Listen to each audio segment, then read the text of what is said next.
No hay nadie, hemos salido. There is a very well-known teacher from Argentina called Esther Trozo. Now I see her.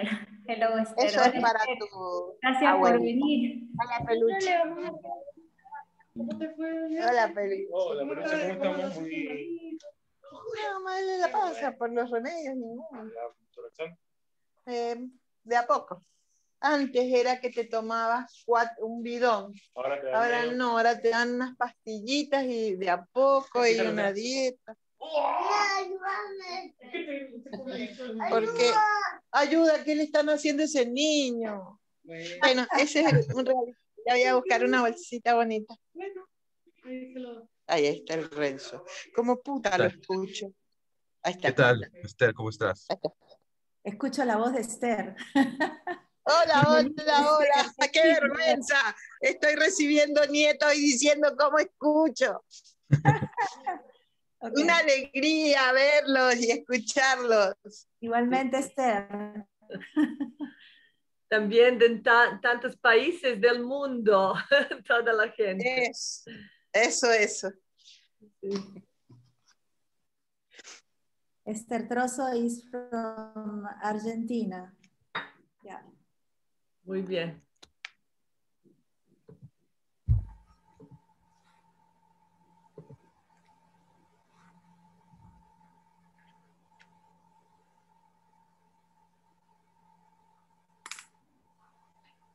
Lily, are there more people waiting to be?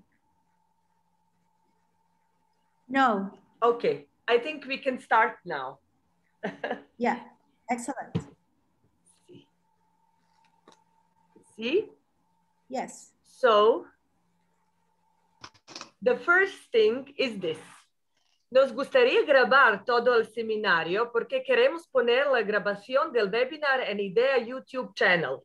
Si no está de acuerdo, apague la cámara y el micrófono durante la sesión. So it is just that we would like to record the whole seminar because we want to put the recording of the webinar on our YouTube, IDEA YouTube channel. If you don't agree, please switch off your camera and microphone during the session.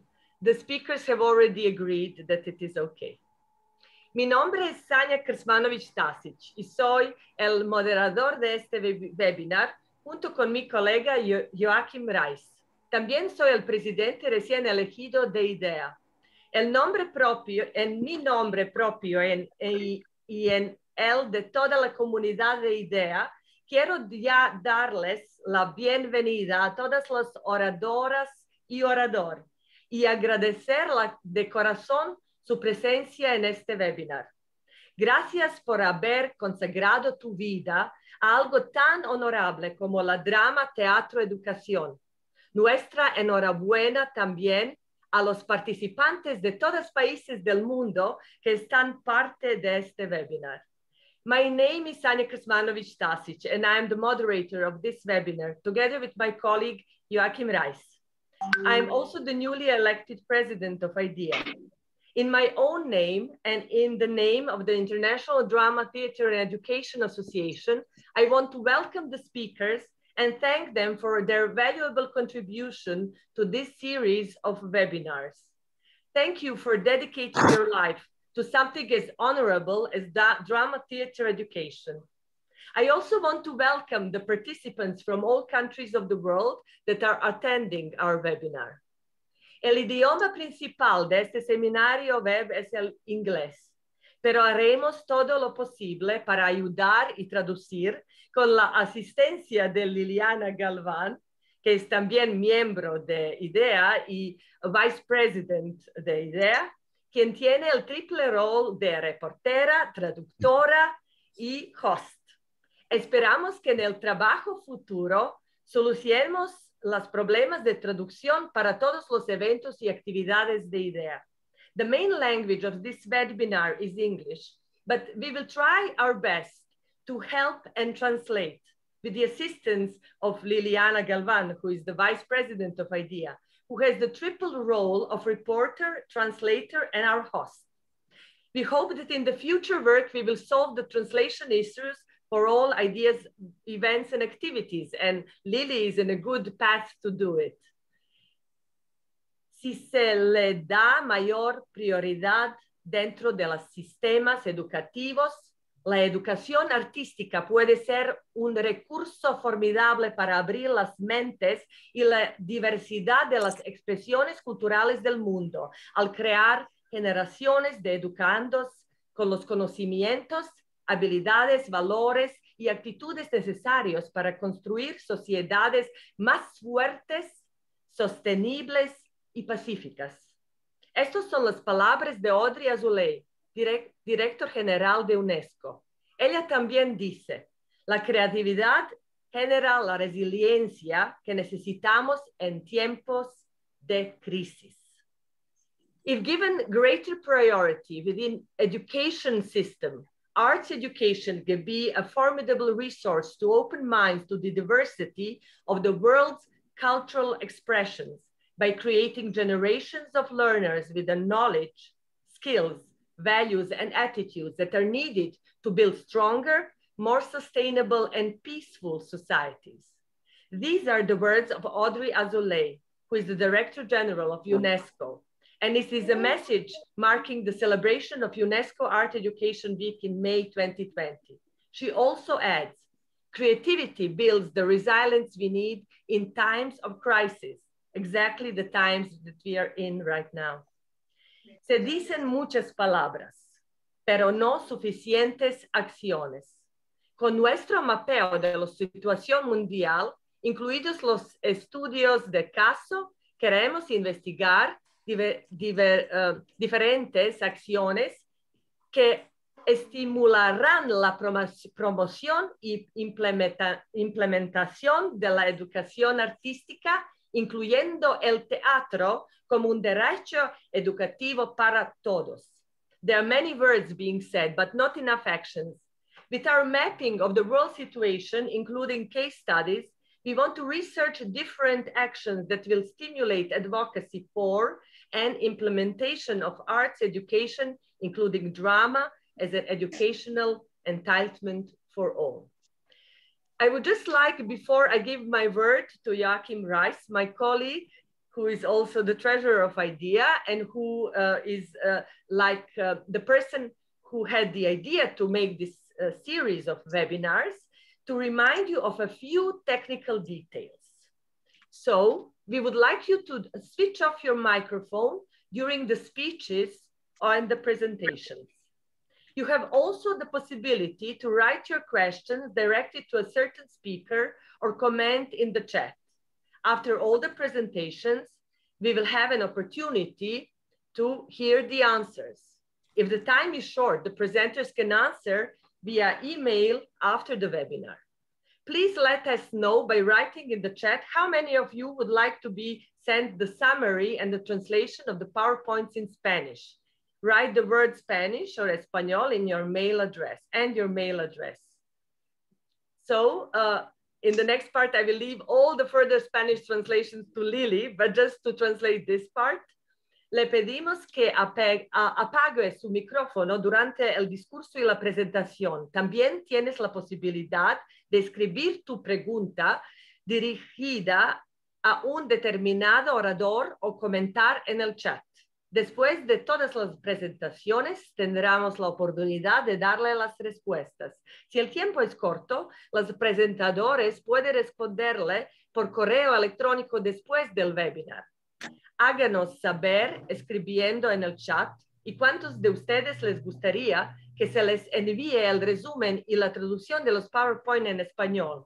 Escriba la palabra español y su dirección de correo. Ahora dejaré toda la traducción a Lily. So, Joachim, can you please give us some introduction and explanation about the topics that we are dealing with this series of webinars?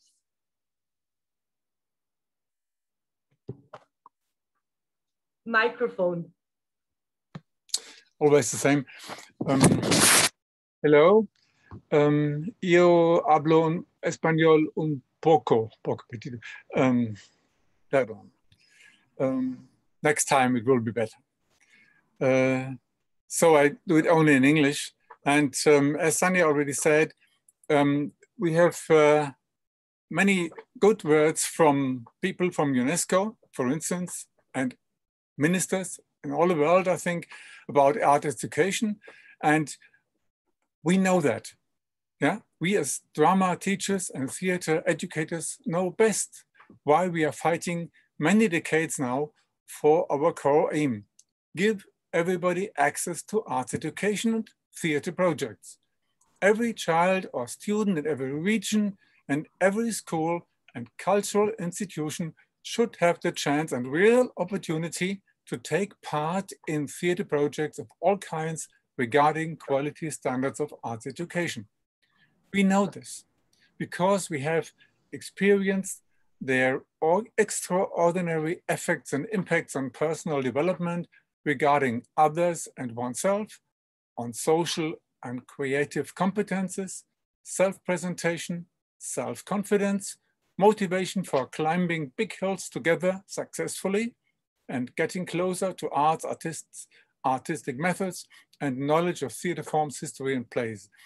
Art education, and especially drama projects, are totally valuable for every individual as a social being. We know this in many schools, theaters, communities, universities, associations, and even in ministries. We as experts and part of civil society are fighting for our aim on local, regional, and national levels. On an international level, there is one global organization for culture and education, the UNESCO. As an internationally active association, IDEA is working eye in eye with UNESCO because we may help our members to justify and give reasons for theater and educational systems, but IDEA cannot address national governments directly. We have been successfully addressing UNESCO, not only in Lisbon 2006 and Seoul 2010, but the best outcome of these big international conferences was the Seoul Agenda from 2010. I quote, "Conference participants agreed that art education can make a direct contribution to resolving the social and cultural challenges facing the world today, not limited to peace, cultural diversity, and intercultural understanding. Every country should enact policies and deploy resources to ensure sustainable access to comprehensive studies in all arts fields for students at all levels of schooling as part of a broad and holistic education. Ensure," that's all. A quotation from Seoul Agenda. "Ensure learners from all social backgrounds have lifelong access to arts education in a wide range of community and institutional settings. Aims and standards for such systems are given in Sustainable Development Goals number 4. The Frankfurt International WAAE Conference 2019 found in nearly all reports from countries all over the world that there were many good and bad developments since 2010, referring to Seoul Agenda standards. But most countries do still not at all achieve these standards. And since 2010, there were nice words, as we just heard from Sanja, yeah? Nice words from UNESCO and education and cultural ministers worldwide, but only very few real steps forward. Therefore, our IDEA Webinars series, Where Do We Stand?, is another try to push forward theater education for everybody in the reality of educational cultural systems. Let's remind all states and education ministries of SDG number 4 and others, and Seoul Agenda they agreed with. Accessible quality arts education for all needs at first our local advocacy as civil society collaborating. Second, reports from all UNESCO members in order to remind them of their responsibility for achieving the Seoul Agenda standards for their people. Third, challenge all states and education ministries to make all efforts needed for these standards agreed on in Seoul agenda. UNESCO cannot tell member states what to do in their education policies, but UNESCO can start a worldwide evaluation of Seoul agenda, and this will hopefully show achievements and challenges and might become a good base for another UNESCO World Conference of Arts Education. Your reports and statements today are giving us a solid ground for future efforts and successes. Thank you all. Thank you, speakers. Thank you, Sanja and Lily, and welcome here. Thank you, Joachim. What we are searching is to be inspired, to hear different tactics, stories, situations. Also, we are always talking about to hear the non-successful stories. That is, we can really learn from mistakes and what did not work. You know, I think it's a very good way to learn and to progress, and we should be really honest, because not everything is peaches and cream, as they would say. So now we are traveling all the way to the north of the Americas. We are coming to Canada, and it is my great joy to welcome Snider, that I had the privilege and I was glad to meet in previous events of IDEA. So I can present Kim. She's a secondary drama teacher in Toronto, Canada, where she's currently teaching in a fully virtual school setting. She's a former president of CODE. It is the Council of Ontario Drama and Dance Educators. And she's a former secretary of IDEA. In addition to teaching students for almost 20 years, Kim instructs teachers through the OIC, University of Toronto, and has led drama workshops in the United Kingdom, France, Austria, Japan, China, Australia, and New Zealand. Kim is a graduate of the Masters in Drama and Theatre Education program in the University of Warwick. So welcome, Kim. We are very eager to hear your presentation. Just one indication previously. Yes, Lily, please. Just to notice that I am writing the translation as fast as I can in chat. And just to ask if you can speak not so fast, so I can go. I will try my best, Juliana. Thank you. Don't worry. Thank you very much. Yes, well, thank you. Thanks, Sanja, for that wonderful introduction, and to everyone at IDEA for inviting me to be part of this. I'm really excited and honored.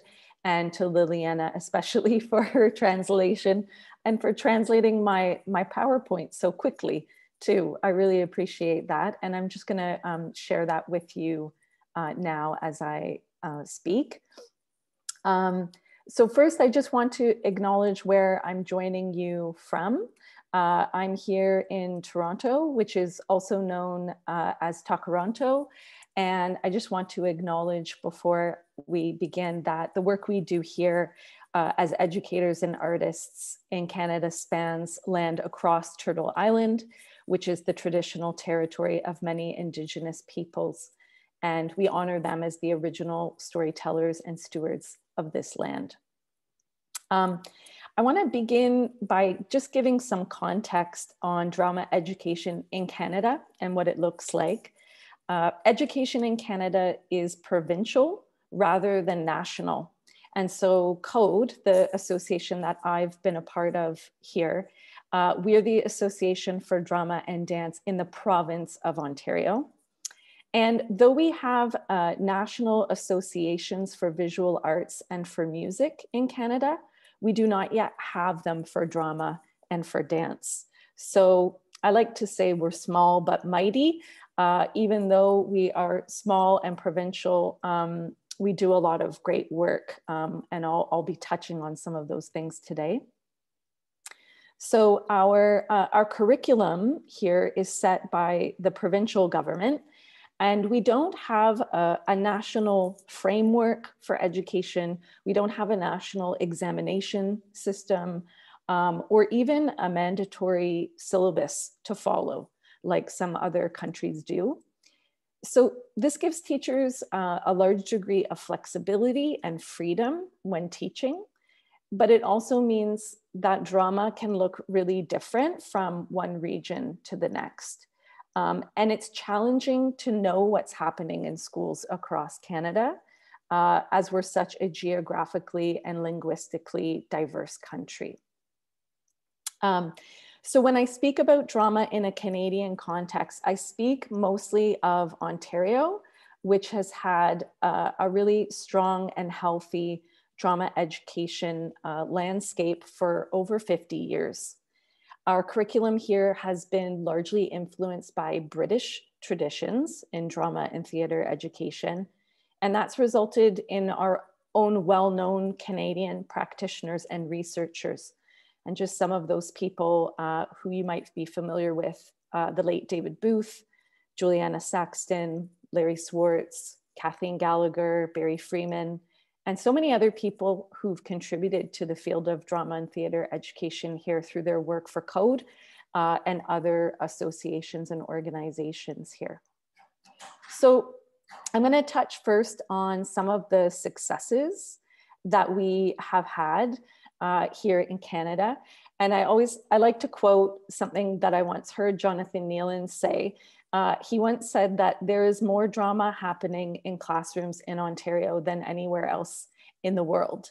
And I'm not sure that's entirely true, but it is true that drama is included in our curriculum from grades 1 to 12, which spans elementary and secondary education systems. And all 4 arts, so that's dance, drama, music, and visual arts, are taught from grades 1 to 8, which is the elementary system. And then it's an elective that students can take in secondary school. But this is challenged by the fact that many elementary teachers here get very little training in how to teach the arts. And I know Emma Bishop said something similarly about New Zealand. Teacher training here is maybe 1 or 2 years, depending on which province you're in. And very little time during that 1 to 2 years teacher training is devoted towards teaching in the arts. So a big key success that we have had is strong advocacy for arts education, which has taken many forms since the 1970s. Some of the strategies that have been really successful in terms of kind of forging relationships with the powers that be here are writing letters, holding meetings, and trying to build relationships with key stakeholders. Now that might be the government, the Ministry of Education, it might be other advocacy groups or organizations. And so Code, I think, has done a really good job of that. For example, when COVID hit here in Canada last spring, Code prepared statements. We wrote to the Ministry of Education. We asked for meetings. We met with education critics. We started to run online webinars for teachers with strategies to help them teach safely and to teach drama virtually. And over the summer, Code adapted some of our curriculum resources for a COVID safe setting. So that meant adapting some resources to be taught online and also to be taught in person in a socially distanced way. Another thing that we've done, which I think has been really successful, and this came from our past president, Jane DeLuzio, was including all of our advocacy materials on our website for people to see so that they could understand some of the advocacy work that we do. I'm sorry, Kim, are you moving the, in the presentation, are you moving the slides? Because we only see the, our success, you know, yes, the main yeah. I'm still on this one for now. Thank you. Just, I'm going to talk about these particular from before things. That was some kind of... Sure. Yeah. Yeah, no, I'm still gonna, I'm going to keep this on for a little while I talk about some of these things. Okay, so, thank you. Yeah, I'm no sorry. problem. That's okay. So another strategy we've had is creating a strong web presence with lots of high quality resources for teachers. And this, I think, has really helped to position us as subject experts so that when the government needs help or needs writers or feedback or input or resources, they come to us because they see us as subject experts. And so, for example, our provincial union here in Ontario, OTF, has regular meetings with all of the subject associations, not just for drama, but for all subjects. And it's at those meetings that we share, we discuss, we learn together. And sometimes in the past, the government has joined those meetings to share information with us, to help set policy, get feedback. So we've had, by having this strong arts presence, we've been able to include drama in our curriculum. And that led here in Ontario in 2009 to all 4 arts being included in our mandatory curriculum, which we know is not something all countries have. We were also invited by the previous government to create resources for teachers to support that curriculum. And that was a really huge step for us. And if you go to the Code website, I'll just go to the next slide. Here on the right, you can see all of our resources are available on our website, as well as some of our advocacy materials here and links to our arts curriculum. The challenge really has been how that relationship has changed with changes in government. And I know that's something familiar to lots of countries. Currently, our government here in Ontario is not really consulting with key stakeholders and has largely shut out a lot of groups. And so that makes us concerned that we may not be invited to give input into the next round of curriculum. And that remains to be seen, I think, over the next few years. So in terms of our next steps and what I think our next challenges are, I think a really big one is our need to decolonize the arts and arts education here in Canada to better include and amplify Indigenous voices. And so by Indigenous voices, I'm speaking of First Nations, Métis, and Inuit peoples here on Turtle Island. And we need to better center equity and social justice in our curriculum and our pedagogy. The teaching workforce here in Canada is largely composed of people who look like me. So white settlers to Canada, people with European ancestry. And we weren't often taught about the history of colonization in our country. It wasn't part of our schooling to a large degree.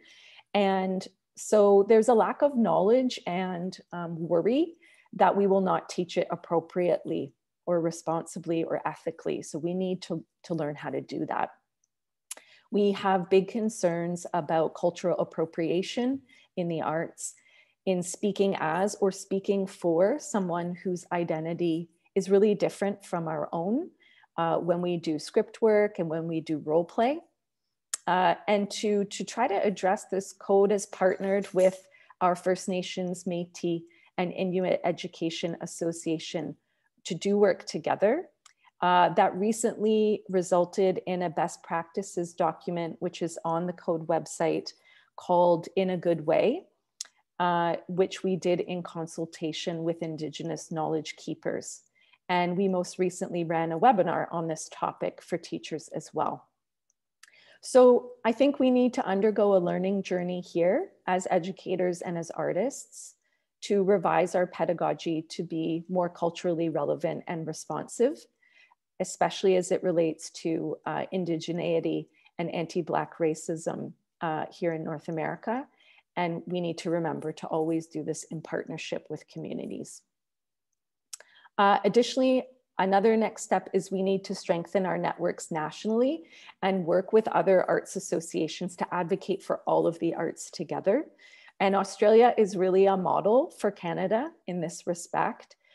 They did a great job advocating for all 5 arts, including media arts, to be included in their national curriculum. And so we've been working at forging an alliance over the past year with other arts associations. And we've made some strides here in Ontario by working together to speak out against cuts to education, funding cuts. and to advocate for COVID safety in arts classrooms when schools reopened. And if you want to learn more about this, there's a document on the Code website called Drama and Dance Creative Community in the Time of COVID, which was spearheaded by the Code board to put together sort of thoughts and strategies to help teachers during this really challenging time. And that kind of brings us to, I think, the last challenge for us, which is that we need a recovery plan for the arts in schools post-COVID-19. And we need to especially consider how COVID has impacted artists and arts companies here in Canada who we work with. So theaters have been largely closed for a year.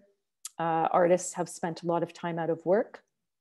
And this is further challenged and complicated now by the disruptions in schooling that we've seen here in Canada during COVID and the trend towards online learning.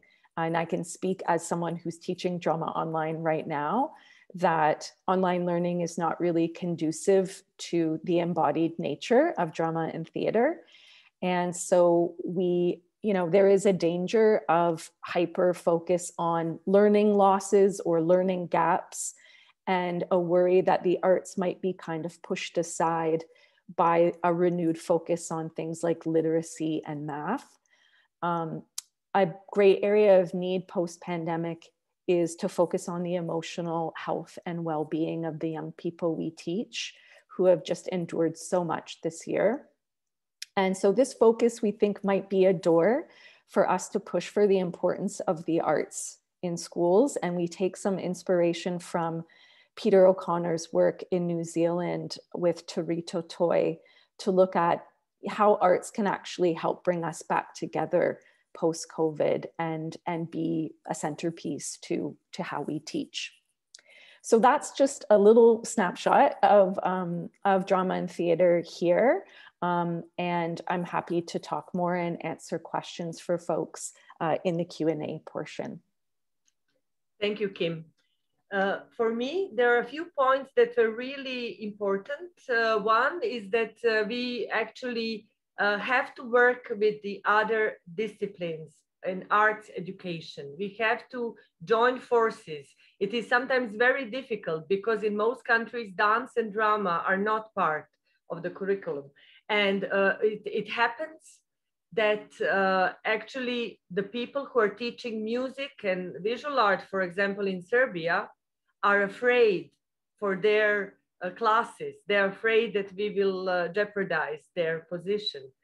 So for me, also, I'm really impressed with all the work that you have been doing. And I like really this sentence about the recovery, post-COVID recovery. We have to think about, I would really like all of us to meet maybe in 1 year. I really hope that this crisis will pass, and then find really useful strategies how to re-establish our position or even get more space in the schools.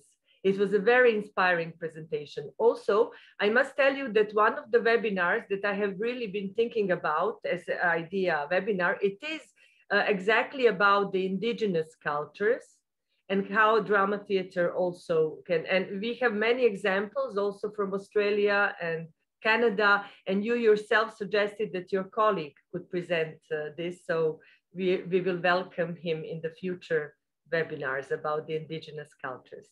Thank you so much. Now, so you're free to write your messages in the chat. I would now like to welcome Beth Murrey, who is right now in Charlotte, North Carolina in the USA. So we're going a little bit more south. And Beth Murrey is the Associate Professor of Theater Education in the University of North Carolina. She is the member of the American Alliance of Theater and Education, AATE, that is the member of IDEA. And I must also note that Beth Murrey is the new Director of Publications of IDEA. I'm really looking forward to collaborating, and not only me, but our whole board with you, Beth, on this very important position for IDEA. So welcome, and please, we are waiting to hear your presentation. Okay. Thank you, Sanja, for that warm welcome. I am a fast talker, so Lily, wave your arms at me or interrupt me if I go too fast. Thank you for this space and time. Okay. I organized this presentation in collaboration with Alexis Truitt, who is the managing director of the American Alliance for Theater and Education, but due to having had a car accident and she's fine, she was unable to join us today. I'd like to start with a land acknowledgement.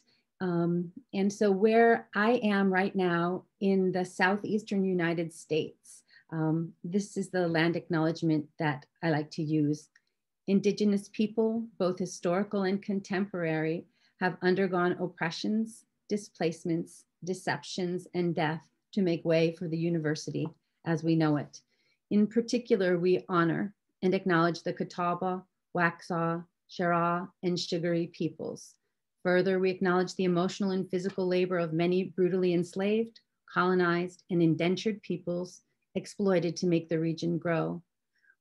And we challenge ourselves to continually find, own, and address the many reverberating injustices up to and through the present day as an integral part of our individual and collective ongoing education and ethical human obligation.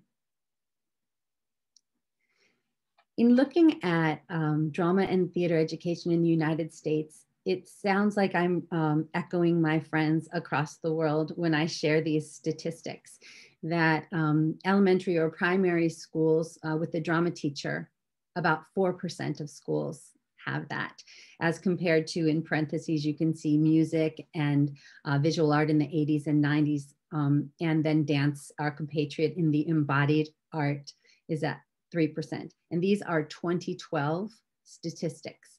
In secondary schools, there are higher numbers. About 45% of schools have someone dedicated, at least one teacher, to theater and drama. This is far lower than music and visual art, but higher than dance. I share these 2012 statistics in the context of time. We have that statistical analysis happens, it has happened once every about 8 years. And there was a drop that showed up in that 2012 report that coincided with the financial crisis of 2008, which affected many countries. And so there used to be 20% of schools, of elementary schools that had theater or drama teachers, and that dropped, and it really hasn't ever recovered. Along with that came a rise in drama and theater being taught in other subject areas. So many have alluded to, classroom teachers teaching drama, and it's beautiful to do arts integration, but there are some inconsistencies sometimes about how people are trained, but it is great that it is present. It's also telling that in 2016, when it was time for another round of these statistics, the group conducting the research only counted statistics in visual art and music. So there's an erasure there in this story, but it also points to our need to advocate and tell our own story. As we know, drama and theater education is not always taught only by a classroom, by a trained drama teacher, but there are many arts organizations and teaching artists who work in non-school settings or visit school settings to make sure that theater is part of the curriculum, but it is still not where we would like for it to be.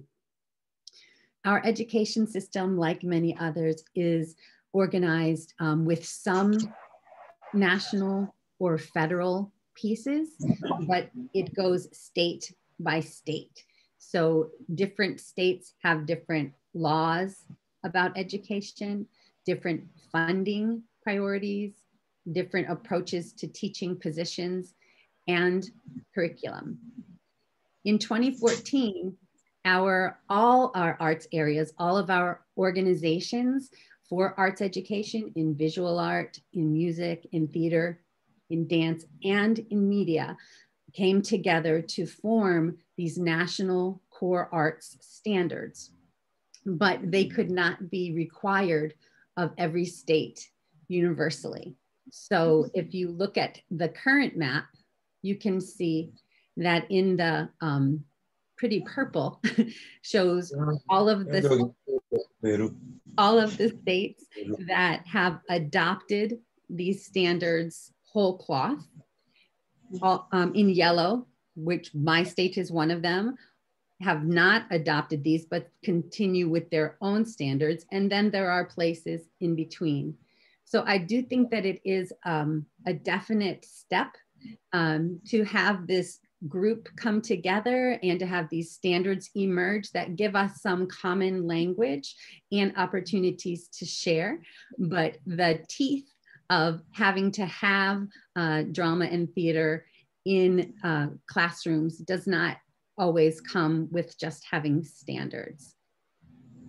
There are many national organizations and coalitions that cut across that absence of federal arts requirements and support in classrooms. One of them, of course, is the American Alliance for Theater and Education. And the other big one that really helps teachers and those who teach them is the Education Theater Association. And there's beautiful collaboration between these organizations because people are well aware that they may be separate organizations, but the mission is shared. We have a strong presence, so I put Theater for Young Audiences in here and teaching artist organizations, because for some, the only theater teacher that they will ever see will be a visiting artist or tied to a visit to a theater company. So we have special things for our teachers, but there really is quite a big, diverse family for who is providing this. The middle organization, Arts Education Partnership, is different than the rest, and it is a great website to explore for examples of how advocacy can grow. And I believe Arts Education Partnership is now 25 years old, but it is masterful at bringing groups together and combining practitioner perspectives with research and advocacy, and helping organizations navigate policy and navigate governmental things that we aren't always good at doing, even if we're good at navigating 5-year-olds. Another nice growth in cross-state connections over the last, I would say maybe 15 or 20 years, has been heads of arts agencies in each state, directors of education, like within theaters or nonprofit organizations, coming together and meeting to share their wonderful brain trust, their common challenges, and their best practices. And again, the national coalition that made the standards is another example of that. So I love that it comes out of need, not necessarily out of that it was created. Advocacy is something I think every organization that I look on their website or listen to them speak, we don't have the luxury of not having advocacy as part of our education. The tools that Kim was referring to that we all find so helpful, I find on all of these pages, and it's beautiful to see them have campaigns like Arts Are Education is a current one that you see on everybody's website, because they're anticipating that in the wake of COVID, arts funding will be in danger. So preemptively, if we could just remind people that arts are education. If you follow that, you'll find all sorts of, I call them toolkits, about how to pick this up and run with it. Checklists, templates, letters, emails, how to do it. I think another act of advocacy is generous sharing of resources for strong practice and model programs. So just like code is not trying to keep their things secret, if it works, let's put it out there so that then we can hear back about what works for others too, because we are all in this together. So that inter-organizational sharing is really important. While Our Education is a newer campaign, there are also campaigns that can be counted on annually. Sometimes when we work in organizations like schools where theater isn't their first thought in the morning, having Theater in Our Schools month coming every month, every March, is something that people can jump onto and join in. And again, it's set up in the same way that people can come to it, bring what they have, whether they're very experienced or not so. I think we have a big history in the US of joining other curricular movements. So because theater is about the human experience, we can adapt to every subject, every initiative, every question. And so over the years, you can see drama and theater as part of arts integration, literacies, language learning, STEAM. Currently, social emotional learning is very prominent. Work with cognitive neuroscience and embodied learning, justice-oriented initiatives. And all of this really does serve to highlight us, help us be part of being collaborative. But I want us to always ask the question, when do we lead? And I think sometimes we get used to finding validation in being included in another initiative. But I do think that there are things that as theater folk, we can really be braver about leading better. This in the United States is really a time of reckoning. I know many of you, everybody has watched the world over as in the aftermath of the death of George Floyd, Ahmaud Arbery, Breonna Taylor, and so many more that really brought into stark relief that there is reckoning to happen in the United States that isn't just recent. It's all the way back embedded in our history. And it's beautiful to see some of the steps that are being owned and taken now. And it isn't easy, but in the immediate wake of things, we had a lot of words, a lot of people making statements, manifestos and pronouncements. And it's so important for us to articulate what we mean and expect, but actions really do matter. And so we're in a phase now where we're looking at what are our words and what are our actions, and there's a need for so much re-education. We are awash in opportunities for readings and webinars and consultants, and I think that those are really important opportunities to seize as individuals and as organizations. But I would be untruthful if I said, well, we've got it all done, check it off the list. I think every time that we move toward change, it reveals more things that need attention, accountability. So it's this balance of fighting and taking care of each other that is necessary. And I hope that we have the strength to find our way through it to the kind of drama theater world that we owe the children that we work with. I found this piece, and I won't read this to you. I will just highlight, but they're in Arts Education Policy Review. Denny Palmer Wolf curated, edited an issue about COVID and the arts. And I love that there is, in this paragraph, it tells us that the arts are vital to our everyday life in education, but they also are in a very precarious position.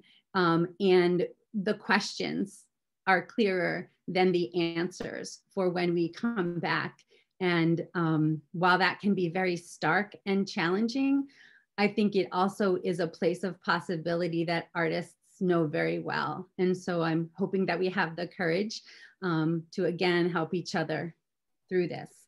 I do think that, again, this probably goes to my being drawn to being a publication instructor for idea, but it is in the sharing of our data or what we know and doing research that helps us answer those questions and help each other tell the stories that we need to tell the world, that we will find progress. The icons that I share over here really are traditional research resources like Youth Theater Journal or Arts Education Policy Review that we have here in the States. But there's also a growing number of places like ArtScan or the National Center for Educational Statistics, where there are numbers and data that, you know, we love so much available to us, but we need to bring the eyes to them and the questions to them to tell the story. Arts Ed Search is again part of Arts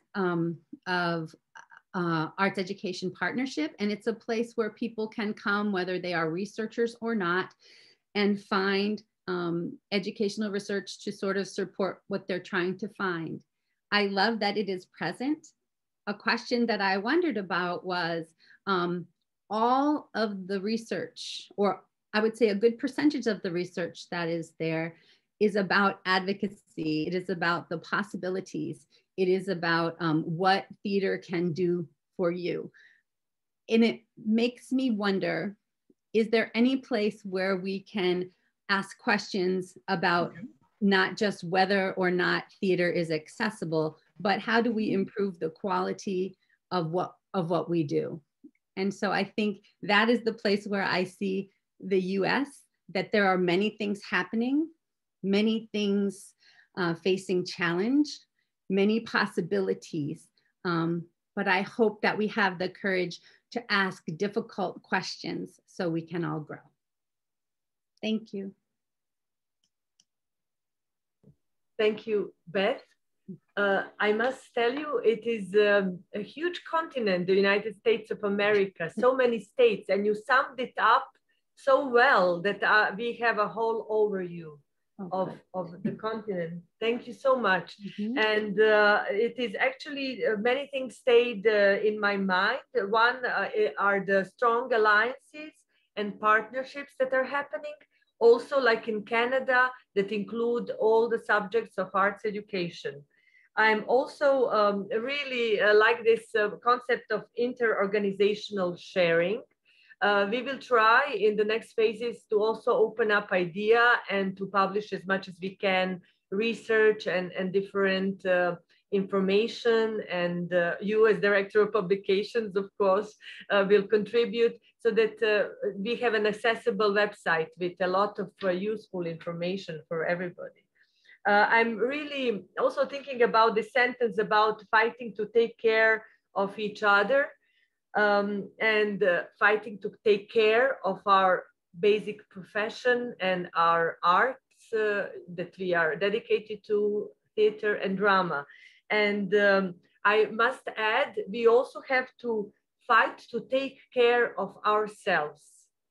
It is about thinking about the people who are sharing, who are thinking about the young people, the children that they're working in this difficult situation, but also finding a space for ourselves to feel good, to nourish ourselves in this very, very extreme situation.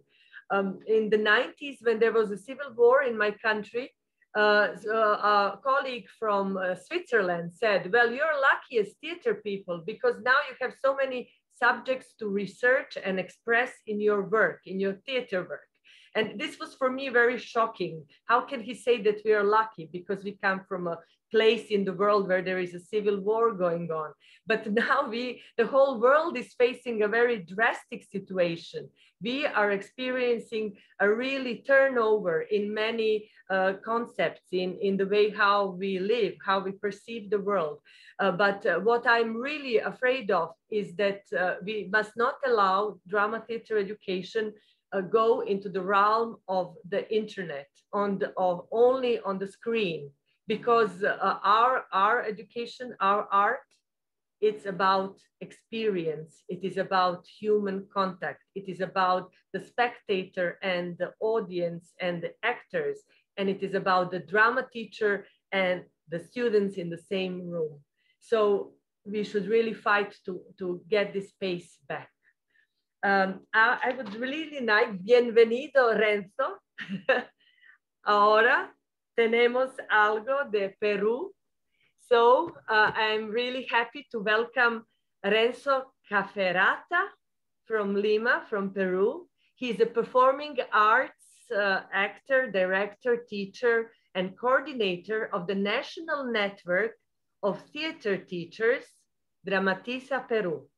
Affiliated with the National Network of Theater Teachers, Dramatiza, Argentina. Bachelor of Education with a mention in theater from the University of the Faculty of Pontifical and Civil Theology of Lima.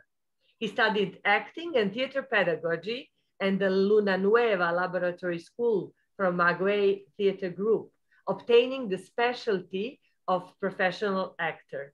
He studied dramatic art also at the Pontificia Universidad Católica de Peru and is in the Cuatro Tablas Theater Group and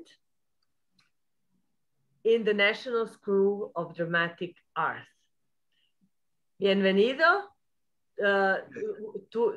Vuestra ciudad es una más bella del mundo y tengo la oportunidad a verla y ser algunos días en Lima.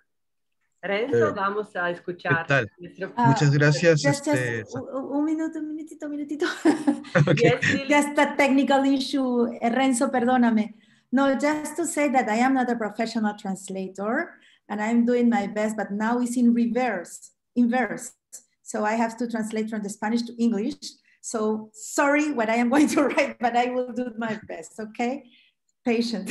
But Lily, go on, Renzo. Lily, Okay. do you think it would be okay that you translate also verbally, because it's very tiring to write all the time? What would you prefer? Do you think it would? I was trying. No, I think that I will see if it is possible to do it by writing, because I don't want to take the time of Renzo for his presentation, because he has just 15 minutes. So if I can do, and if I can not do it, I will just hand up, okay? So vamos a escuchar castellano. Sí, I'm sorry. Muchas gracias, Sanja. Vamos, Renzo, gracias por la invitación a IDEA, también a International Drama Theater and Education Association. Voy a compartir.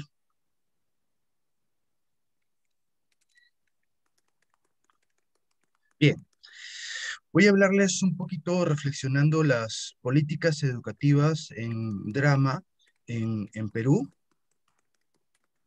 Voy a hablar sobre el contexto nacional, el currículum nacional, los desafíos que tenemos en mi país, el teatro escolar como producto, la descolonización de las artes, ausencia de la pedagogía teatral, falta de políticas en las artes y desarticulación intersectorial y estrategias regional de Dramatiza. Bien, comenzaré por los contextos, ¿no?, nacionales, ¿no? Les voy a comentar, ¿no?, que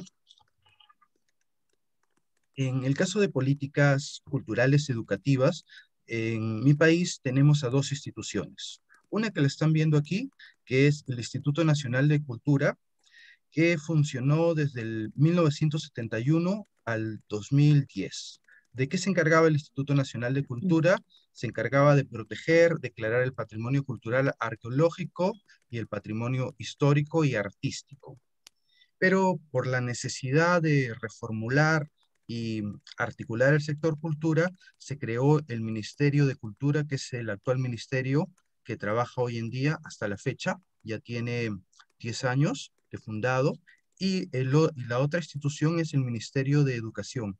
Ambas instituciones del Estado son las que generan las políticas educativas culturales, tanto el Ministerio de Educación como el Ministerio de Cultura. En el Ministerio de Cultura tenemos, a raíz de su reformulación, tenemos estos programas interesantes que podrían ser aplicados en otros países. Tenemos los puntos de cultura.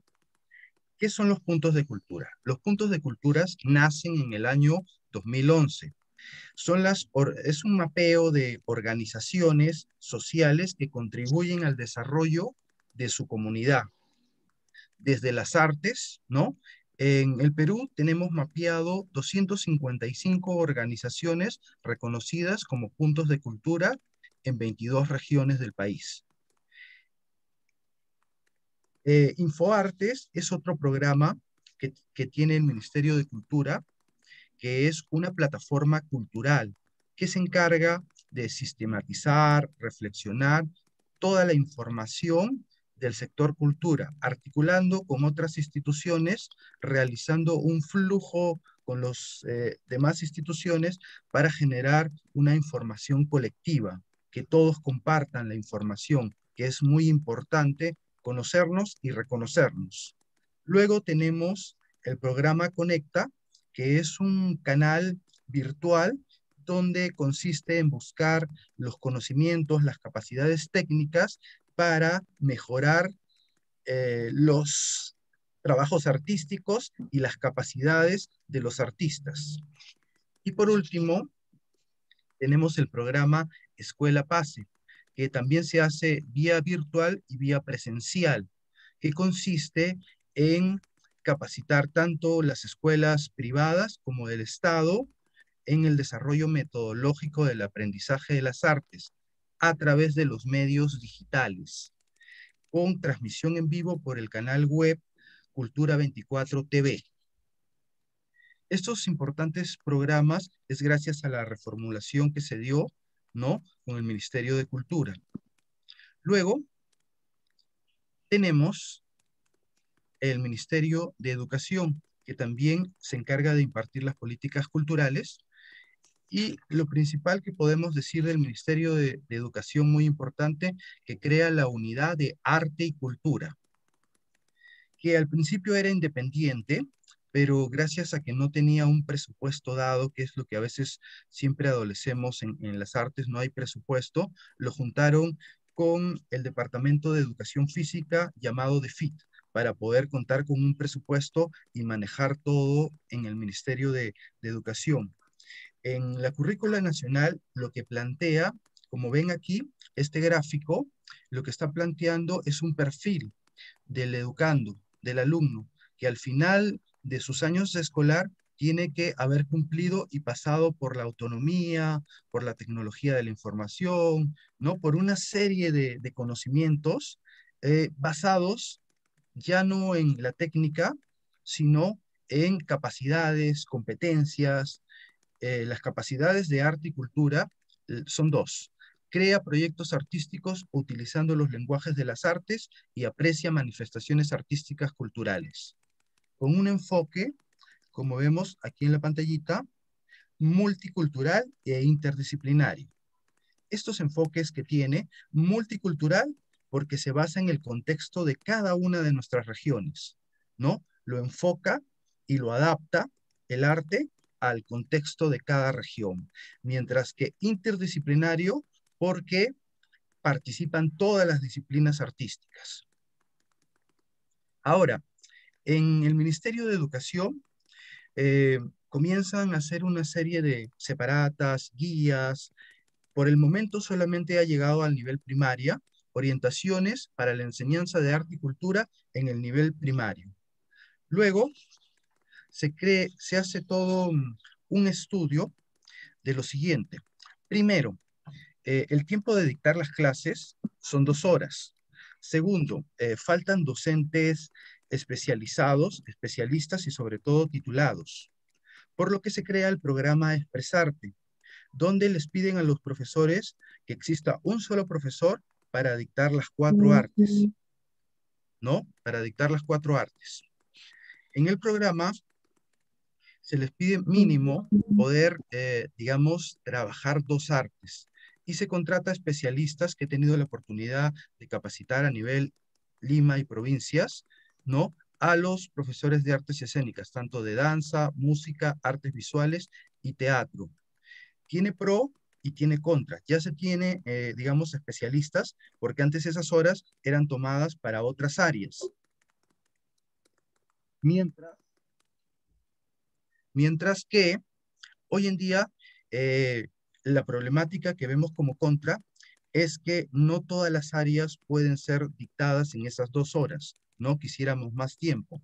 Luego tenemos el programa de Aprendo en Casa. Debido al COVID que nos encontramos ahora en la pandemia, se crea este programa un poco para ayudar a los profesores, tanto en el dictado de clases se crean separatas virtuales donde he tenido la oportunidad de realizarlas y programas con apoyo, ¿no? Para poder llegar a todos se hace por radio, por televisión y por página web. De esa manera el profesor de teatro tiene esa, digamos, esa ayuda. Un ratito. Just a minute. It was too much. No, just want to explain that Aprende en Casa is a program that the Ministry of Education has created for in times of pandemic. They use TV, radio, and website. And Renzo has also been a teacher that has been designing this kind of learning experiences for the students. And this is a national program that is going to all our country. Aprendo en Casa, yeah. Sorry, you can continue. Ahora sí puedes continuar. Thank you. Entonces, como estaba hablando, muy bien ha explicado Liliana, gracias. Este programa nos ayudó mucho, digamos, a todos los profesores a seguir, digamos, con el programa en los colegios, tanto estatales como privados. Esa era la ayuda. Aquí pueden ver un poco las capacitaciones a los profesores in situ en las regiones, ¿no? Con materiales reciclables, ellos manejan lo que es el PAC. ¿Qué es un PAC? El plan anual. Si bien es cierto, no evalúan a los alumnos, pero son actividades complementarias que se dan para el ayudo, digamos, de las clases. Esto era antes de la pandemia, claro está, ¿no? Entonces, ahí un poco pueden ver los trabajos en las distintas artes que hemos ido trabajando con ellos. Ahora vamos a ver un poco los desafíos, ¿sí? Entonces, dentro de los desafíos tenemos la lucha un poco que trabajamos nosotros, es que en muchos colegios nos piden trabajar por el producto y no por el proceso que necesariamente necesitamos para los alumnos. Esa importancia del desarrollo que tiene el teatro y las capacidades que nos brindan. Sin embargo, ellos se preocupan más por el producto y se guían por un calendario cívico, como lo podemos ver acá en la foto, y que muchos de nosotros nos rotamos en distintos colegios a raíz que a veces los productos no se terminan por el tiempo que también nos dan, ¿no? Luego tenemos la descolonización, que también ha hablado una colega, que justamente tiene que ver con los colegios a veces privados y también muchas veces estatales, donde piden los musicales de Broadway o de Disney, trabajos europeos, ¿no? Y también lo piden porque se trabaja del bachillerato internacional, que es el IB, ¿no? Que también trabajamos en ese sistema. Pero muchas veces yo le saco un poquito la vuelta y trabajo con nuestras raíces, con nuestras danzas, con parte de nuestras costumbres territoriales, dependiendo en qué región me contratan, si es en Lima o es en provincia, y creo musicales a través de la danza, a través de las costumbres de cada pueblo y de cada región, como lo ven, el uso de las máscaras, ¿no? Que clasifica a cada una de nuestras regiones, ¿no? Luego tenemos la falta de profesores de teatro. Solamente contamos con 3 escuelas a nivel nacional, ¿no? La Escuela Nacional de Arte Dramático, la Universidad Nacional de la Cantuta y la Universidad Pedro Ruiz Gallo.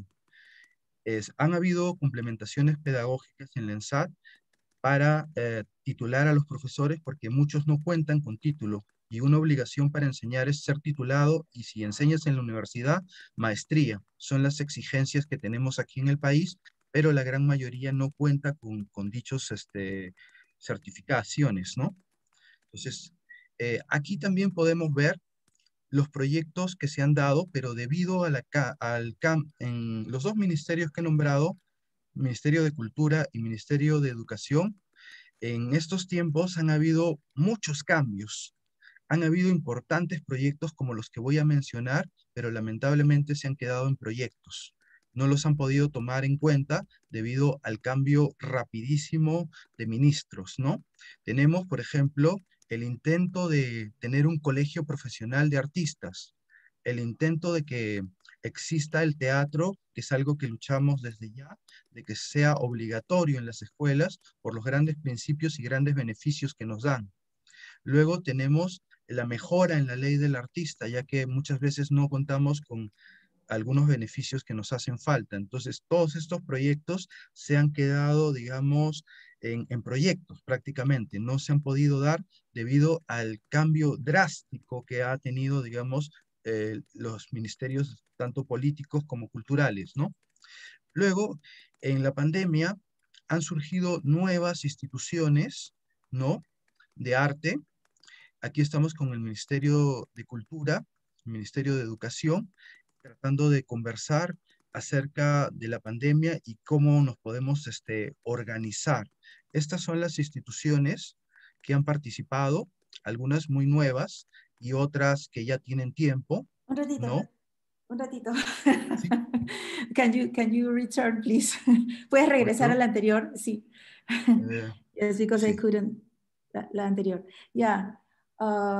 They have just initiated these exchanges with the different actors and stakeholders just to make alliances in between the different ministries and organizations and associations and schools of drama and theater. This is just the beginning. It has just started. Yeah. Okay. Thank you. Thank you.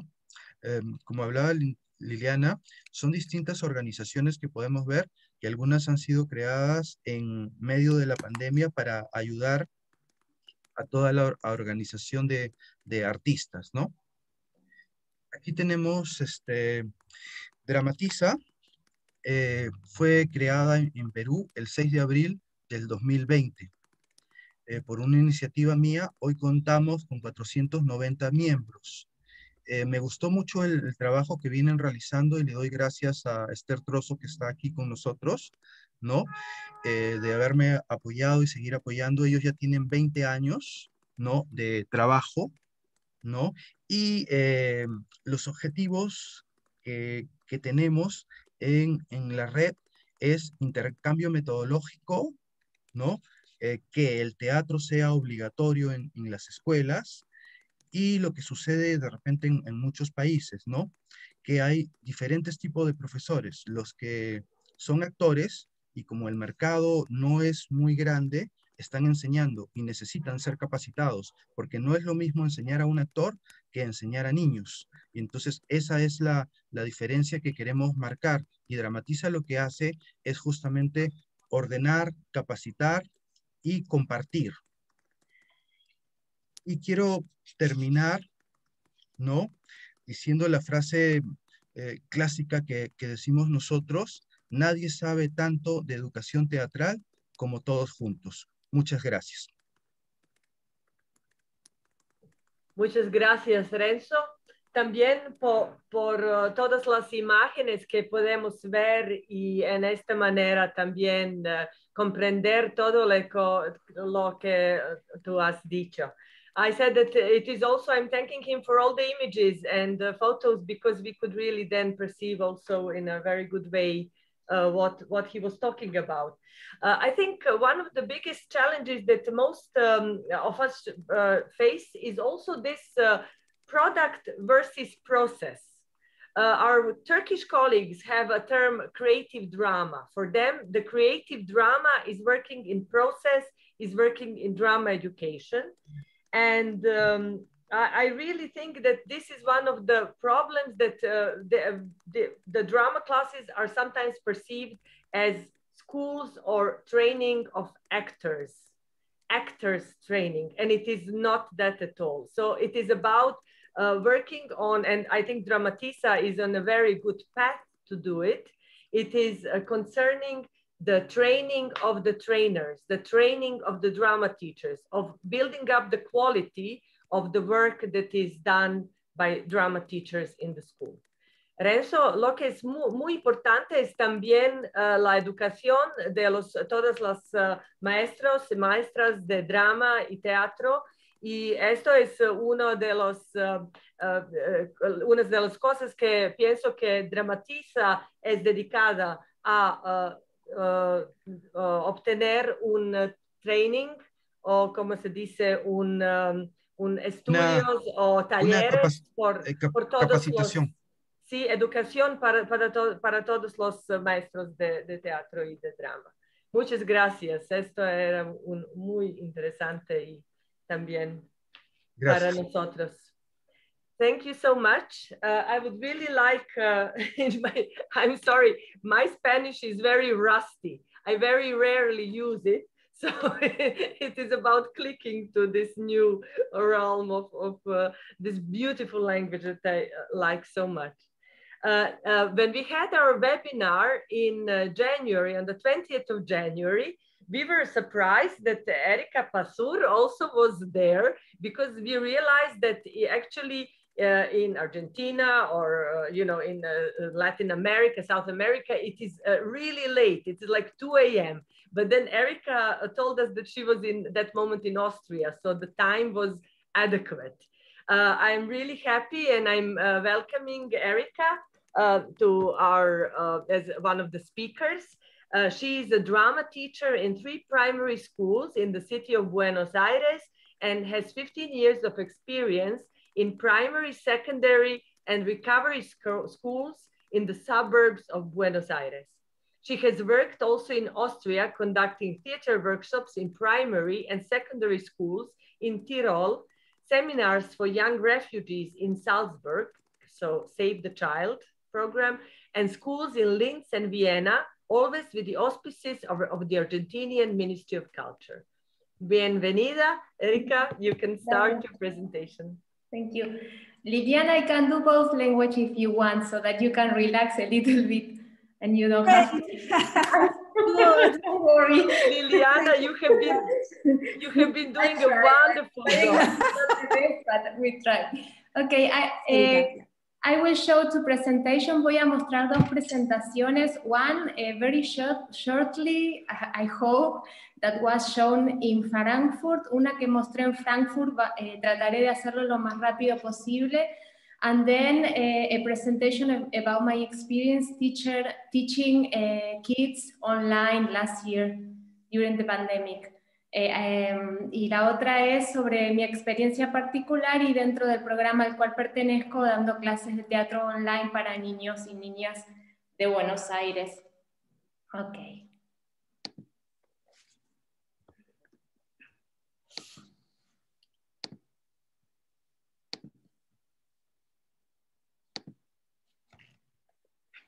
So I started with this presentation because I realized in 2020 that education was not equal for all still. In Argentina, we have theater, dance in the curriculum, but the quality of the education sometimes is not the best, unfortunately, in the suburbs, in the vulnerable regions. Lo que llegué a la conclusión es que la educación de calidad no es equitativa aún, lamentablemente, para todos y todas. Si bien nosotros tenemos en Argentina el teatro y la danza dentro de nuestro currículum. This is a short review of our political history, how our country, republic, was developed, and then our presidencies. One important presidency for primary education was Domingo Faustino Sarmiento, so it has to be revisioned, especially about what the other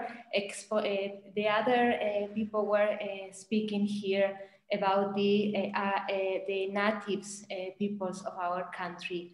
Bueno, un importante presidente es una breve reseña de nuestra historia. Uno de los importantes presidentes para la extensión de la educación primaria fue Domingo Faustino Sarmiento, sin embargo, ha de ser revisionado y lo está haciendo, dado la contemplación que tenía hacia nuestros pueblos originarios. Then you can see another government later, much later from Perón, which was a social government. Después tenemos el gobierno de Perón, un gobierno social.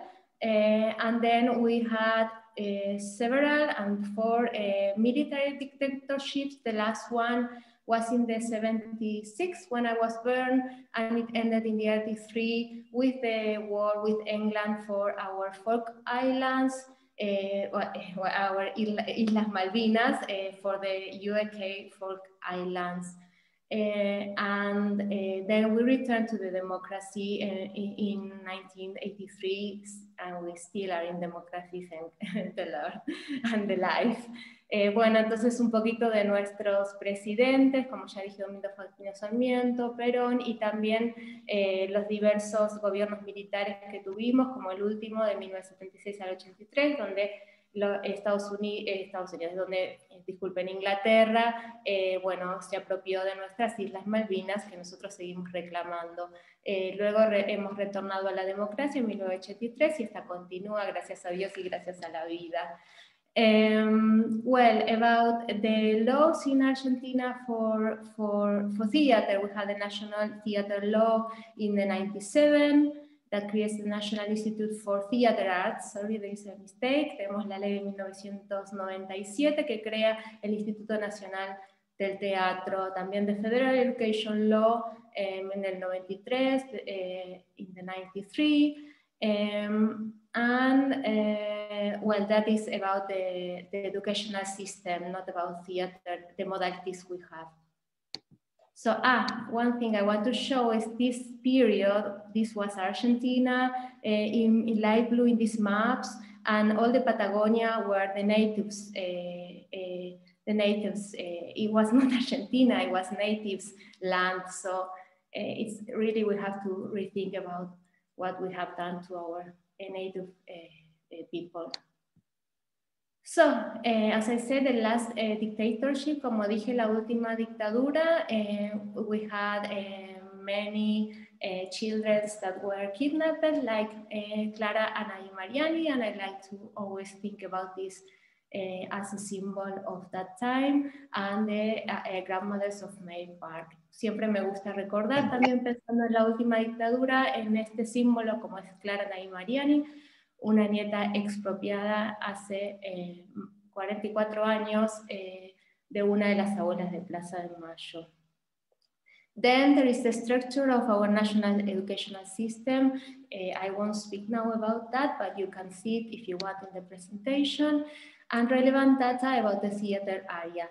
Luego está una breve reseña de nuestro sistema educativo y la data sobre teatro que sí voy a hablar.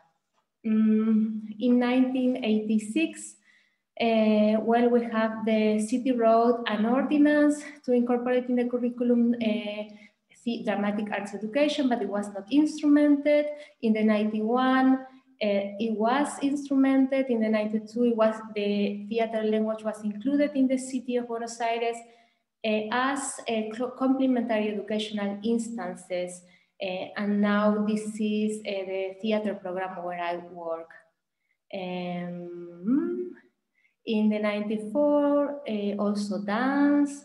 In the 95, the city of Buenos Aires incorporated theater language to the curriculum. In the 97, because it was at first not formal education, and in 97 it was updated to think about theater at schools from, this was another teacher of us who created the arts intensified schools in the city of Buenos Aires, which is another branch for theater. Not only this theater program where I work, but also we have in double shift schools, arts intensified schools. In the 98, there was another education law in the city. And then in 99, there was the pre-curriculum, and in 2005, there was this curriculum with this intensification in arts schools. So, okay, now I will say it in Spanish. Bueno, esto también no lo voy a decir todo en español ya ahora que lo dije en inglés porque va a ser muy largo, pero bueno, están todas las fechas en que fueron desarrollándose los primeros proyectos, cómo fue implementado primero de manera no formal la educación del teatro como instancias complementarias, que luego se transformó en el programa teatro escolar al cual pertenezco, y también que a partir de 1997, otra docente muy reconocida en Argentina, Elena Aldorecki, fue conformando lo que se llama las escuelas intensificadas en arte, en la cual he trabajado poco tiempo, muchos años en provincia, pero en capital poco tiempo, y bueno, y en el 2005 estas escuelas intensificadas en arte realmente ingresaron en el currículum, con lo cual los profesores de teatro son parte de la POF, la planta orgánica funcional de las escuelas. In 2005, the drama teachers were included in the curriculums as any teacher at school. So, well, I say we have these three kinds of theater programs in Buenos Aires, the school theater program that also made the first congress in 2005, Theater in School, this is the book. También, bueno, resumiendo, está el programa Teatro Escolar, que hizo su primer congreso de teatro en las escuelas en el 2005. They took Elliot Eisner's books and thinkings about to make the concepts of the curriculum, like appreciation, contextualization, and production. And I must thank for this work also Maria Julia Simarowski. She was my assistant in the program Theater Arts, not assistant, pedagogical assistant, to be correct, who gave me her thesis to work on this paper. Bueno, entonces quería decir que también han tomado para realizar el currículum de la capital, de la ciudad de Buenos Aires, los conceptos, los ejes de apreciación, contextualización y producción planteados por Elliot Eisner, y quiero agradecer especialmente a María Julia Simarowski, quien me prestó su tesis para poder realizar este trabajo. Then the other school with an intensification in art, las otras escuelas que dijimos de intensificación en las artes que están en el currículum desde el 2005, y después el School with Extended Day Program, que es el último programa. This is the last program that was created in 2016. But teachers are not always at the organic plant of schools, pero los maestros no están siempre como planta orgánica, o sea que a veces son contratados en la ciudad de Buenos Aires.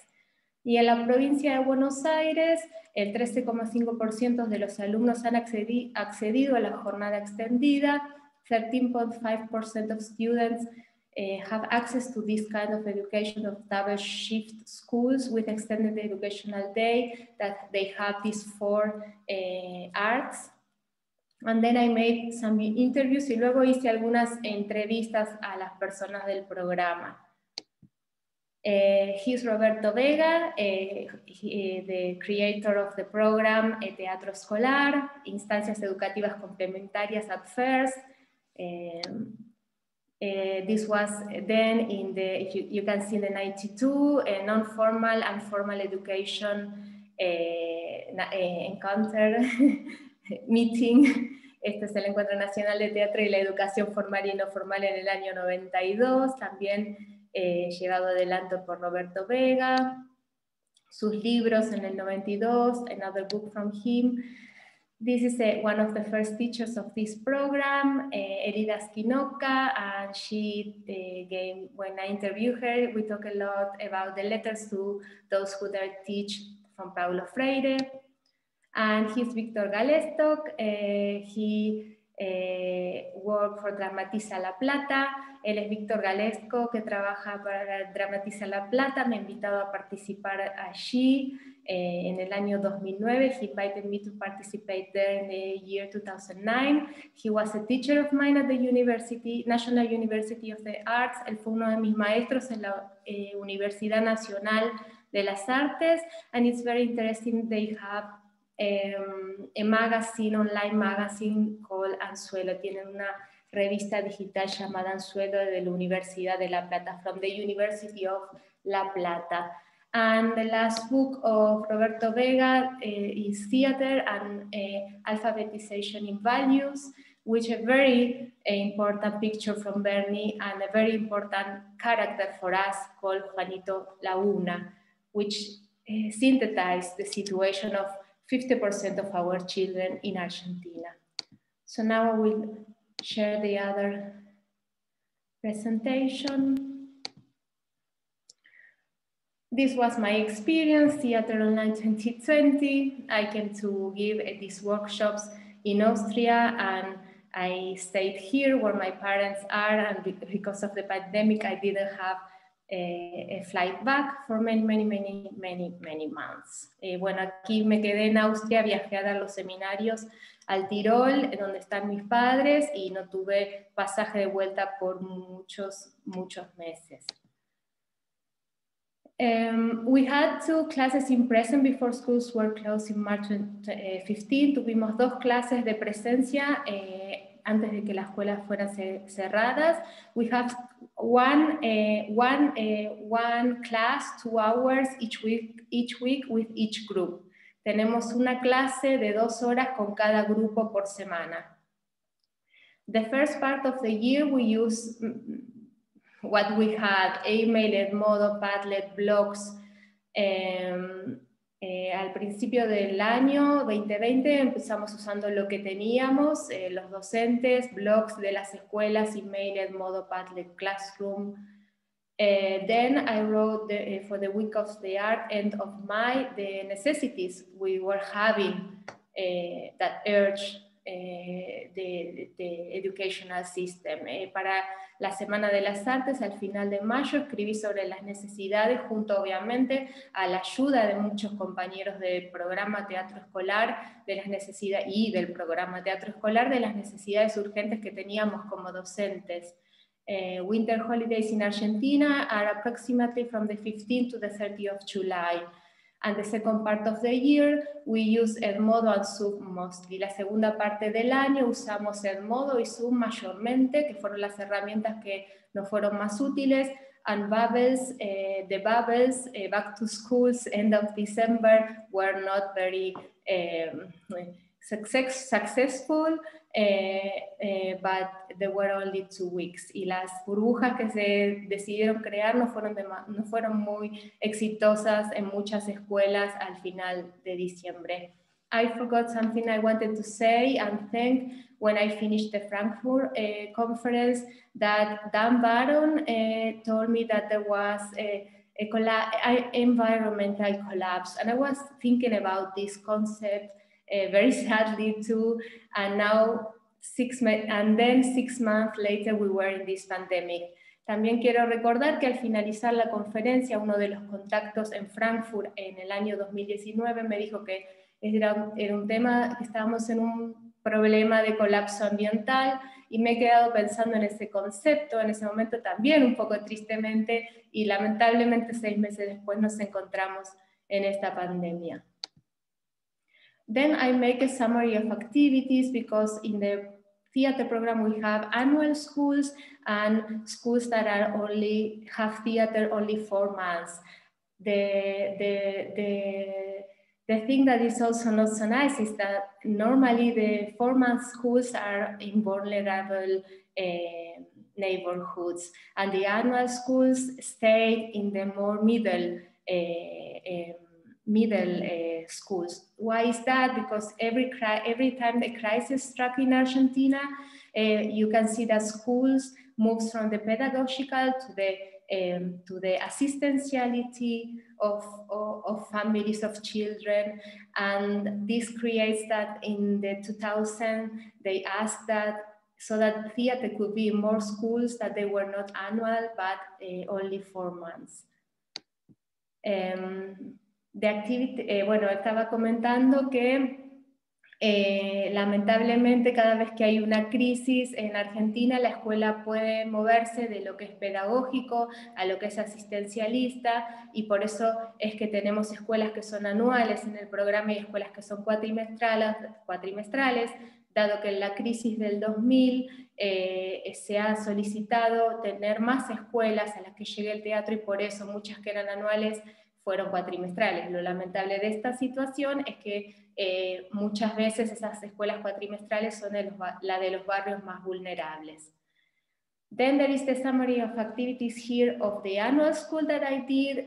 To synthesize, I worked with the content action the first semester, and later we worked together with the language teacher, making roles and taking this content, and you can read it if you are interested.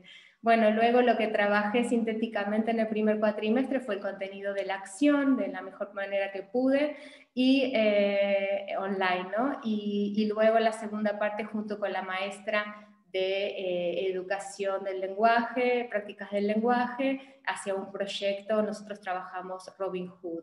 We work with Robin Hood. This is only one example of a school. Esta es solo un ejemplo de una escuela. In another school that was only 4 months, we showed the children a show of a puppeteer. Then we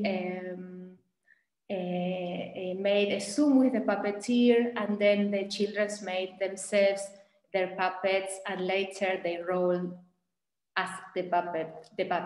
En otra escuela lo que hicimos en una cuatrimestral es hacer un show con un titiritero, luego que los chicos tengan un Zoom con él, una entrevista, finalmente que hagan sus propios títeres con materiales reciclables y que finalmente actúen de su títere.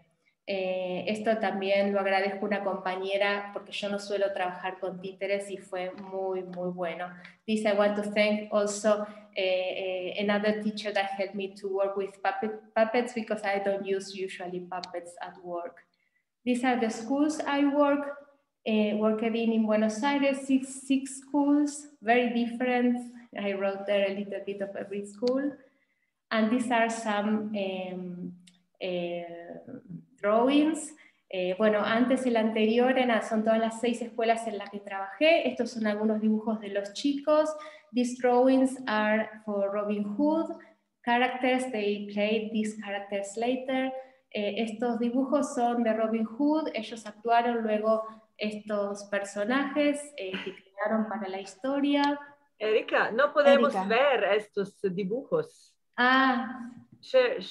have to share the screen. Yes, I'll do it. ¿Puedes abrir esa otra presentación para compartirla igual que hiciste antes? Sí. Ya.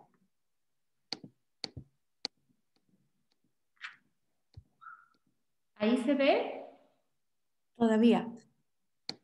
No se debe poder ver por algún motivo. A ver, un momentito. Porque ya sé. Sí, perdón, no lo había compartido. ¿Ahora? Sí. Bueno, estuve hablando. ¿Lo otro se vio? No, tampoco. No. Ok, well, no importa. Estos son los dibujos, bueno, que los chicos hicieron para Robin Hood. These are the pictures that the children did for Robin Hood in this annual school. Es para la escuela anual. Aquí está el Zoom con el titiritero. This is the Zoom with the puppeteer. Here are some puppets they made. We also work with recipes, and then the first part of the year with the school, and then they made another annual school, and then they made the recipe for the puppets. Esta es otra escuela anual que hicimos recetas al principio del año de cocinero para trabajar la acción y la partitura de acción, y aquí hicieron la receta para su títere. Then here are some drawings about 3 stories we recorded with the theater program. Aquí está un dibujo de 3 historias que grabamos con el programa Teatro Escolar de Gianni Rodari, Ray Bradbury y de Liliana Bodoc.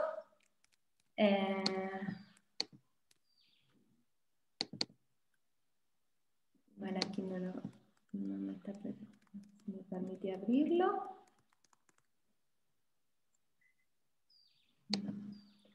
Bueno, and then we have this theater conference at the end of the year. And finally, the conflicts we have, where children were participated from 20 to 30% the first 4 months. Los chicos participaron de 20 a 30% los primeros 4 meses. Then it increased to 40 to 50% with Zoom, the second part of the year, la segunda parte del año. What did we ask in April 2020 for a food card and test? The food card was delivered. The national state took quick measures in the face of the COVID crisis, closing borders, schools, compulsory quarantine. Bueno, el gobierno nacional tomó rápidas medidas para cerrar las fronteras, las escuelas y una cuarentena obligatoria. ¿Qué pedimos en junio del 2020? What did we ask for in June 2020? Pedimos que haya wifi para los barrios vulnerables libre. Pedimos distribuciones de computadoras, además de la distribución de comida, y una plataforma de educación oficial, más allá de las necesidades de condiciones dignas de vida. What did we ask for? We asked for free Wi-Fi in vulnerable neighborhoods, distribution of computers, in addition to food, and an official learning platform for all. This is what I already said about schools as moving from pedagogical to the assistance. And in November, we asked that the government uses the summer holidays to better the infrastructure conditions of schools, the delivery of devices in order to prepare for a possible second closing. Y en noviembre pedimos que el gobierno haga uso de las vacaciones de verano, January and February, enero y febrero, para mejorar la infraestructura, las condiciones de infraestructura en las escuelas y la entrega de las computadoras en caso de prepararse para una posible segundo cierre de escuelas. Unfortunately, this was not possible. Desafortunadamente, esto no fue posible. A huge media pressure was delivered. Ha sido una muy fuerte presión de la media. The city of Buenos Aires wanted present at all costs, now accepted by the national government, who was the one to impose a compulsory quarantine for almost a school year.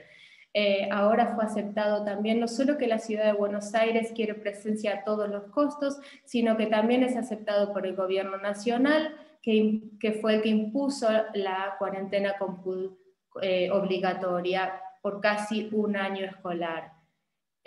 UNICEF también, debo decir UNICEF too, unfortunately, and I know that presence is vital, but how? Yo sé que la presencia es vital, pero la pregunta es el cómo. Han muerto más de 50.000 personas en nuestro país. There has been more than 50,000 deaths in our country last year, and this situation seems not to better. So, what are the solutions? I was thinking, if it was a plane, the adult should put the oxygen mask before putting it to a child in order for both to be safe. Is it a middle class reflection? Entonces yo me preguntaba, si uno va en un avión generalmente, en un caso de emergencia, se le pide al adulto que se ponga la máscara de oxígeno antes de ponérsela al niño, del modo que ambos se encuentren a salvo. Y me pregunto si esto es una reflexión de clase media, porque no es posible en nuestros países. This is not possible in our countries, unfortunately. I want to refer also to a newspaper, a very well written, I don't know now the name, but a very well written newspaper, called Back to School Extremes versus Education.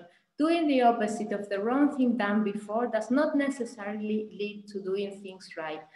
Quiero también traer aquí una muy buena nota en el diario Perfil, escrita aquí por Sandra Chorosucha, quien escribe la vuelta de la escuela, los extremos versus la educación. Hacer exactamente lo contrario de lo que se hizo mal no necesariamente nos lleva a hacer las cosas bien. Entonces, where do we stand? Increase physical space among students participating in theatrical presentations. Substitute high-risk activities with less risky ones, such as monologue or online presentation. This is the protocol of the city of Buenos Aires. 3 sentences for theater. Where do we stand? In denial. I thank you, Dan, because I was speaking to him about Brazil. Now that the groups were separated into bubbles in double-shift schools, time is limited, space is limited, and in many cases the infrastructure does not help. Cleaning elements were not provided to all schools. Well, tests were also not provided, only for teachers and optional. If a drama teacher works full-time, we have 6 schools a year, 24 bubbles each week. How can we be only with a group? The program Theater at School is now writing a protocol in order to be safer. Entonces, ¿dónde estamos? El protocolo de la Ciudad de Buenos Aires dice aumentar el espacio físico entre los estudiantes participando en presentaciones teatrales, sustituir actividades de alto riesgo con actividades de menos riesgo, tales como el monólogo o presentaciones online. Nuestro protocolo tiene 3 oraciones en la Ciudad de Buenos Aires. ¿Estamos en negación? Yo creo que sí. Gracias, Dan, que es el mismo profesor con el que hablé al finalizar Frankfurt, que trabaja en Brasil. Ahora nosotros, que tenemos 2 burbujas en escuelas de doble jornada, tiempo limitado, espacio limitado, en muchos casos con infraestructura que no ayuda, sin elementos de limpieza, que no son proveídos a las escuelas, tampoco los test, salvo que estos son los test opcionales. Entonces, en 6 escuelas, un docente de teatro, programa escolar hoy, tiene 24 burbujas. ¿Cómo es posible que esto sea disminuir las actividades de riesgo, ¿no? ¿Cómo es posible tener una sola burbuja? El programa teatro escolar, por suerte, está escribiendo su propio protocolo. Y por último, for the last, I want to show a teacher. I don't used to show children's images, but he was making a camping for the children at school, and there were ex-students of mine at the 7th grade, the last grade in the city of Buenos Aires in the primary school, with very nice things. He put his tent there, also the fire and stuff that were used many years, for example, for Hansel y Gretel at school, and also with this very nice Chapulín Colorado t-shirt. Bueno, por último quiero cerrar con esta imagen de un profesor de 7º grado de la Ciudad de Buenos Aires, con exalumnos que hizo un camping por Zoom, a falta del real que los alumnos no pudieron y las alumnas tener, y me alegra que ha usado material que se ha usado para obras como Hansel y Gretel, algo de escenografía pintada por los niños y las niñas, y también que tiene su remera del héroe del Chapulín Colorado. Gracias. Gracias, Erika. Sorry for the really wonderful, actually like double presentation, because first we got the mapping of the situation in Argentina and then with the history. And for me, it's very interesting, the impact of the political situation and the governments and what is happening in the country, how much it influences and also in a bad way what is happening with education and with culture and with arts education. And also this very valuable experience. I think we are going to focus some of the webinars on the experiences during the COVID of drama theater educators all over the world. So it is many ideas and many words come to my mind. One of them that all of the presentations have mentioned, it is the honoring of the native, as you say, Erika, or indigenous, as Kim says, and Beth, the people, the First Nation people of the American continents. And also this word decolonization that is so present. I have been on the workshop from some people from the UK. They have been mentioning a lot of decolonization, to start decolonizing the classrooms. That was their sentence. I'm also thinking about this social injustices and how to approach children that have no way to have Wi-Fi or to have computers, and that this online education is actually a social category. It is not something that it is accessible to all, you know, and we have to be really conscious of that. And we have been running. Yes, I'm sorry? But I would like that they have prepared, instead of doing all the media to go back to school pressure, all the media pressure, they would have started helping schools to get better, giving all the devices they could, and they do not do this. And yes. I don't know, but this, it's not only the governments, it's also UNICEF, it's also many people who think this way or try to make people think this way via the media. Lo que decía que lo que ella planteaba es muy cierto, pero que a mí me parece que los meses que se hubiese que había que tomar para poder preparar las escuelas en enero y en febrero no se han tomado, se ha hecho una gran presión con los medios y lo cierto es que no llega, no solo no llega porque no es accesible, no llega porque no se quiere, y no se quiere desde muchos lugares, desde la media, también he visto publicidades de UNICEF, también he visto, bueno, los gobiernos querer tirar para el mismo lado y no preparar las escuelas y la educación, ¿no? No sé si ustedes lo comparten, pero bueno, ojalá, me gustaría saber sus opiniones. Thank you, Erika. I wanted to now ask Liliana Galvan to present her role as a reporter and to give a few sentences. Okay, thank you, Sanja. Well, very interesting, all the presentations, and in my role as drama teacher and educational psychology, I appreciate a lot how you have presented the history by one side, the importance of the curriculum, the challenges and the strategies, ¿no? Entonces, como educadora de teatro y como psicólogo educacional aprecio mucho el enfoque, el encuadre que han hecho todos al describir la historia, el currículum, los desafíos y las estrategias. So to start, my reflection is how important it is to have the trace of all the milestones of the history of art education in your countries, because with the because we can understand how policies are made, how curriculum become more relevant in a country, no? So that is very important. Que me ha parecido muy interesante ver cómo la historia de los países marca el trazo y los hitos de cómo se han construido las políticas, de cómo se han construido estos momentos y esta con la filosofía del arte educación en los países, ¿no?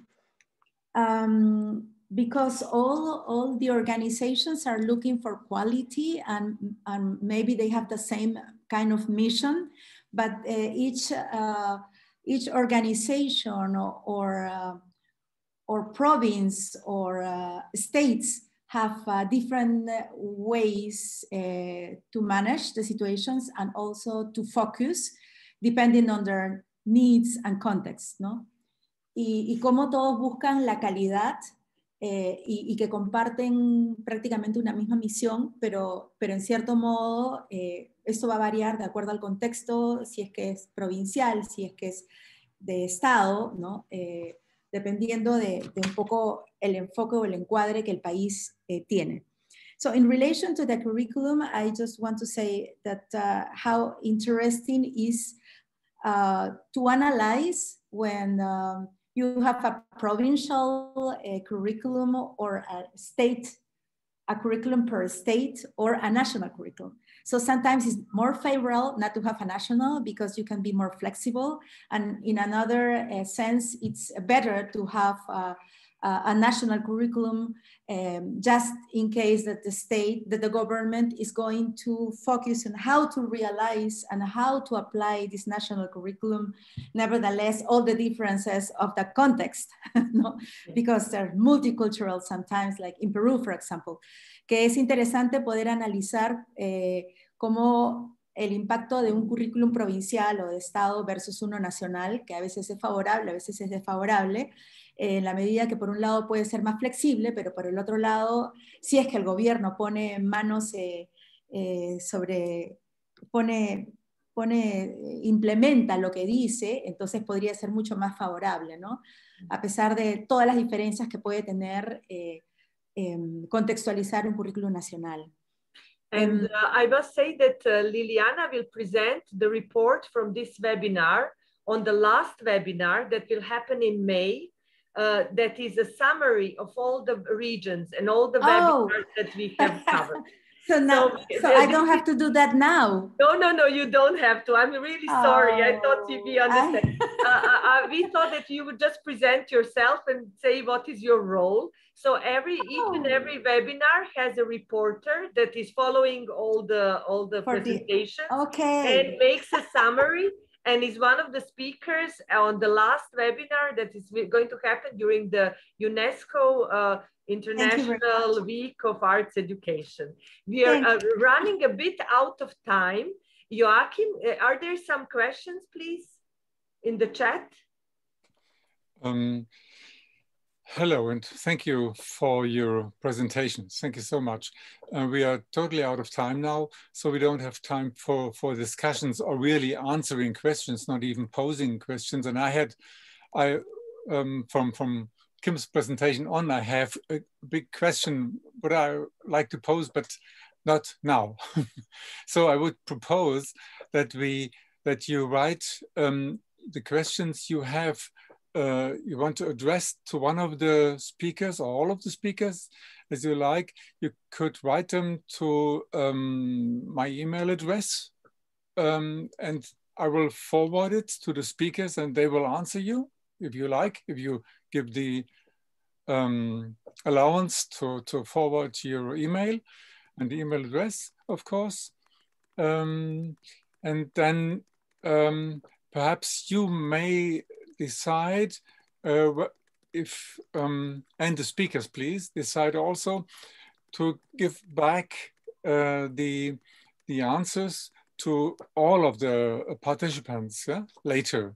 So we will have something like an ongoing discussion or something like that in the next weeks.